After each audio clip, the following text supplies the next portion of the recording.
Hello, my little horror family. I hope you're all doing really well. My name is Sarah and welcome to What the Horror, the channel where we talk about horror movies old and new.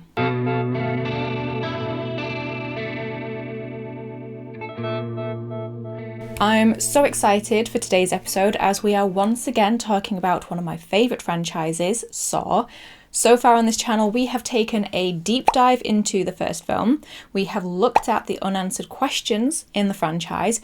We have ranked the Jigsaw killers and we have reviewed Saw 10. But now it is time to rank all 10 of the Saw films. Before we get into it, just some admin to take care of. If you're new to the channel and not already subscribed, then think about hitting that subscribe button and joining our little horror family. It's a safe space to share our love of the genre. And secondly, a heads up that this episode will include spoilers for all 10 films, so bear that in mind if you haven't seen them yet.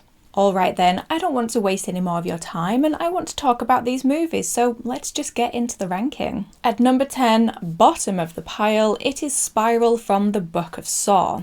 I was excited for this one when it came out. I say excited, I was hopeful. It had been a few years since we'd had a Saw film and I was ready for a new one.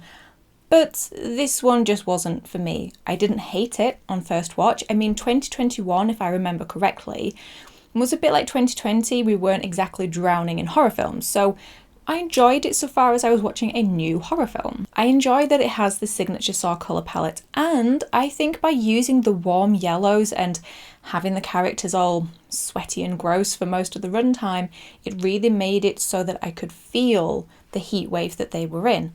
But on the flip side, I think that Spiral felt too, not cinematic, that's not the word I'm looking for, but it felt far less low budget and far glossier than other Saw films. Maybe that's because they had multiple sets and locations, whereas the older Saw films are well known for utilising a warehouse or something like that to create all of theirs. I also don't like how in this one it feels all cop plot, and we've lost that balance of cop plot and trap plot. Although I will say that choosing to focus on cop corruption is an interesting choice and topic to explore, and I think that it manages to avoid feeling too on the nose for the time. It's the overuse of comedy in Spiral that it doesn't work for me. There has always been a subtle sprinkling of humour there in the franchise, but it's really leaned into it in this one, obviously, because of Chris Rock, but the jokes in this didn't land for me. I don't know, there's just a lot of complaining about wives and women and I don't know. In 9th place, it is Saw 4. This to me feels like the meanest Saw film, although it could tie with 3D for sure. But when I say meanest, I mean that this is mean in every aspect of the film in terms of the trap lead, the traps themselves, and some of these scuzz bag trap victims. You know the one. Like Jeff in Saw 3, I can't understand why Rig is chosen as trap lead because of his desire to save people. It makes no sense to me. It would make more sense if he was chosen because he encouraged Eric Matthews to beat John to within an inch of his life while acting in his role of police officer. We also know Eric Matthews was held captive for ages despite getting out of the bathroom and then placed in another trap. That's not in keeping with John's work, and I know it's Mark Hoffman. I always call him Mark, but it still stands out to me as that's not John's rule. Add in the piece of trash scuzzball, motel manager, and the scalping scene, and you've got yourself a nasty ass movie, in my opinion. I just don't love or like the trap plot side of the story. I don't care about it. Although, Eric Matthews' head being crushed by 2 swinging blocks of ice is something that stays with you. However, for some balance, I will say that I like that we get more focus on Jill Tuck and more of her and John's backstory. I also like the addition of Peter Luke Dane Strahm, and I also think Hoffman's reveal is pretty badass. Okay, so from this point on, above this line, I like all of the rest of the films on this list. There are only 2 of the 10 that I don't like. In 8th place, it is going to be Jigsaw. Yeah, Jigsaw isn't in the bottom 2 because I don't hate on it. I put off watching it for quite a while, I'll be honest. I had zero interest in watching it. However, I finally checked it out in June for the episode I did with my buddy Zach, and I kind of really liked it. At 8 movies into a franchise, I was ready for and appreciative of a bit of a change of pace, which Jigsaw had. The problem is that change of pace comes from the fact that Jigsaw doesn't really feel like a Saw film. Now, if you saw my ranking of the Jigsaw killers, and if not, then why not? But if you did see it, then you will know I'm actually a big fan of Logan as a Jigsaw killer. I dug the twist reveal, and I find the potential of Logan very exciting in terms of storytelling. He is a mixture of the strengths of John, Amanda, and Hoffman combined, plus his own little extras such as military and medical skills. But the problem with Logan is that this is a reveal of another secret Jigsaw apprentice, the 4th one in 8 movies. I find it hard to buy into Logan being a hidden apprentice, and not only that, one that predates all the others. As a standalone film, I have a lot of fun with it. It's not low down because I don't like it. It's low down because it doesn't really feel like a Saw film. In 7th place, it is Saw 3D, the final chapter. I am well aware that this is not a good film, technically. I am well aware of its flaws. Kevin Gruter does his best, and I don't lay the blame at his feet. We've seen what he can do. He edited the first film alongside James Wan and directed Saw 6 and Saw 10. So we know he can direct well and make a good, even great Saw film. But there are some odd choices made in Saw 3D that stops it being a good film. First of all, the pink blood. What's up with that? Second, misogyny is turned up to 100. I mean, this film hates women. And third is making Hoffman the Terminator. Although, to be fair, I don't hate that. I kind of love his little rampage. It's just odd to suddenly make him a slasher killer within the Saw franchise. But here's the thing. I kind of love Saw 3D. All of the flaws are made up for by Hoffman's rampage and more importantly, by the return of Lawrence Gordon. I love that Lawrence is back. I love his creepy presence at the support group, and I love his twist reveal. Honestly, that ending makes me salivate. Everything from the explosion, Lawrence's reveal, to return into the bathroom and Lawrence's game over. It's the absolute In 6th place, it's Saw 3. Up front, this is the hardest one for me to watch in terms of gore. There are only 2 movies I have ever walked out of at the cinema, Prometheus and Saw 3. I don't like medical-based procedures or gore sets in realism. Thinking about it, that's actually why I walked out of Prometheus. It was the C-section scene, the cesarean section scene. No.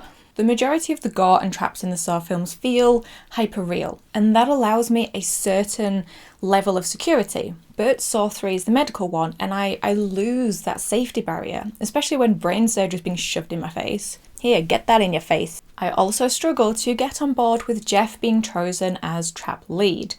I understand John sees Jeff as wasting his life and not valuing what he has, in that he is distant from his wife and daughter. However, the reason for this is because his son was killed in a hit and run. It just annoys me. I mean, of course, he's going to be angry and isolated from people, but, you know, grief evolves, and perhaps given time, Jeff would have reconnected with his family. But John obviously thought, hey, that guy, that one there, he's not been through enough yet. So, and why do these grieving parents and innocent young girl, let's not forget, have to go through all of that? Why does that girl have to now be an orphan just so John can test Amanda?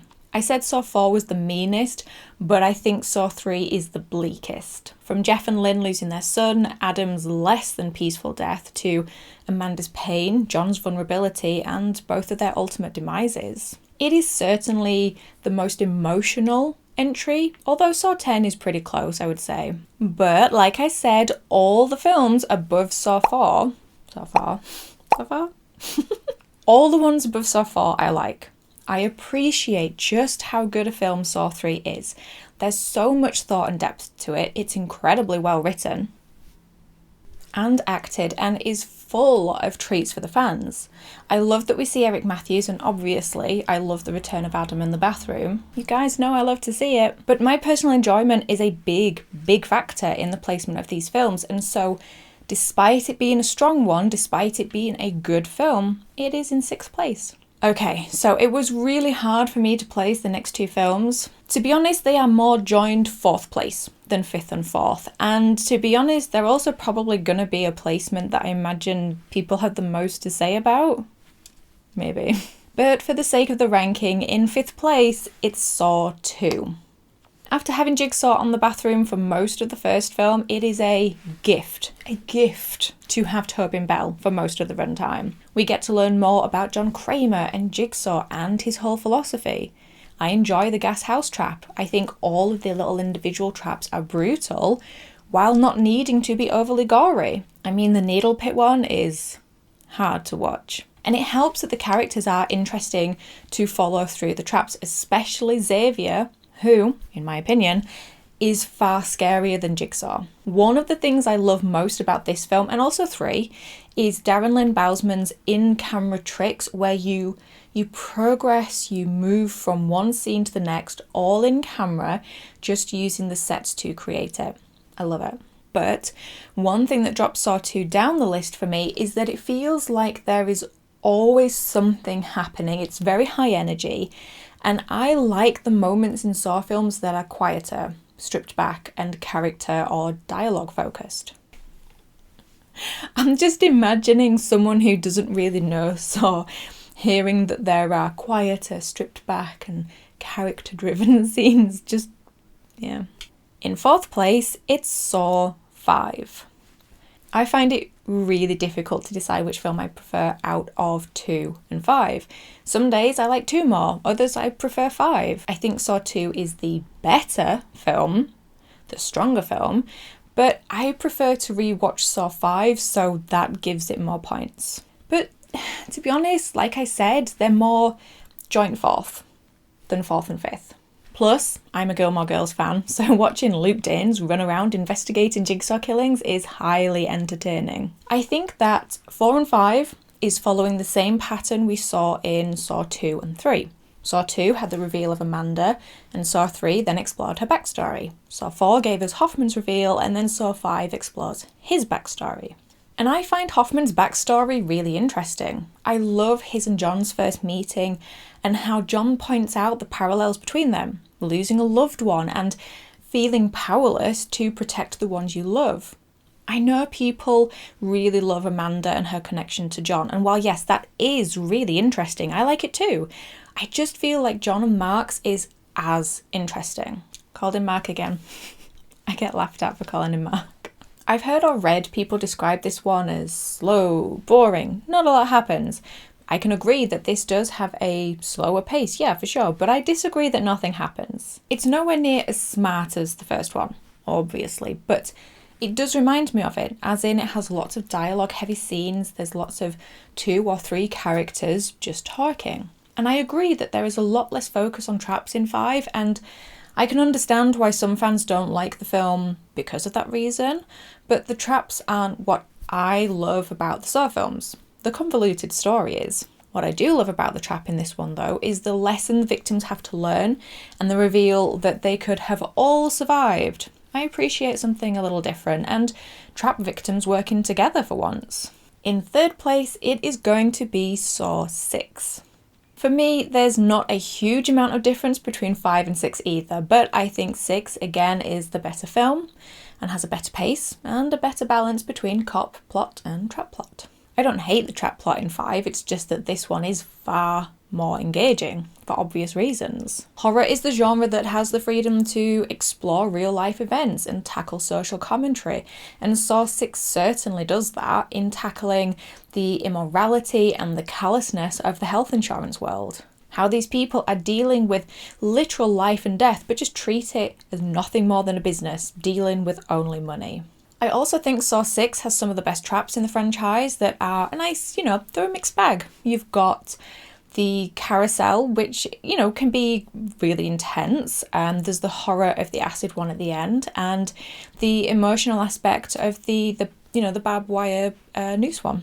And I've seen this one a few times now, and yet it always manages to make me feel tense at the end, even though I know what is going to happen. The ending is so well edited and scored that I'm always tense. Sign of a good movie. Okay, so we're down to the last two films, the two top spots. Which one is going to be my number one? As if you didn't know. In second place is the most recent installment, Saw 10. I know, right? I don't usually place a newly released film so high on a ranking after only one watch. However, I enjoyed Saw 10 so much that it has earned its spot in second place. Now, I'm not actually going to talk too much about Saw 10 because I did a full spoiler-free and spoiler review already, plus an episode looking at what the film did well. So if you want to know my in-depth thoughts on it, you can go check those episodes out. I will leave a link to both of them in the description box and maybe one of them here.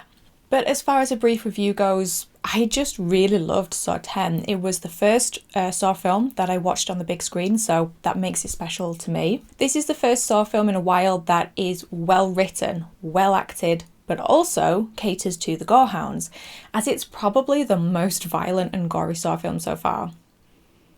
Maybe. The choice to focus the film on John Kramer and Amanda was an inspired choice, as it allows us to revisit the feel of the early Saw films and explore their characters further. I personally found this the most entertaining version of Amanda and maybe even the most interesting portrayal, and returning to John's story adds so much emotion to it. There are gifts for the fans, an incredible score, complex trap victims. What's not to love? And of course, as you've probably worked out by now, the number one spot goes to my favourite Saw film, Saw. There was no way that this wasn't going to be my top spot.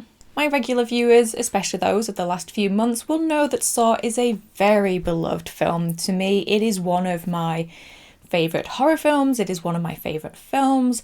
I also consider it one of those films that just shaped me as a horror fan. You know, those films you watch that just feel like they become part of your identity, part of your DNA. You just love them. And along with Scream and Psycho and Jaws, Saw is that.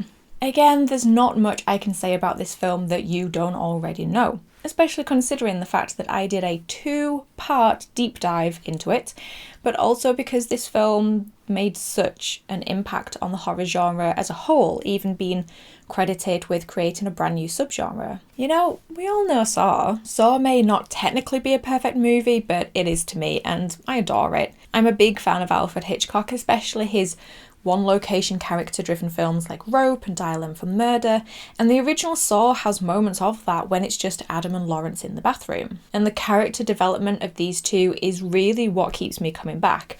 I remember my favourite thing I ever learnt about the film, and that was that James Wan used the camera to reflect the characters. So the camera is erratic at the beginning when it's on Adam and still when it's on Lawrence, but then completely flips as the characters switch roles by the end of the film. I also just love how the making of a film that is associated with starting a gore subgenre and is, you know, often considered too much for some people to watch because of the nastiness, is actually just full of so much love and passion for the project. And it's inspiring to see what can be done with so little. Well, that is the Saw franchise ranked according to me.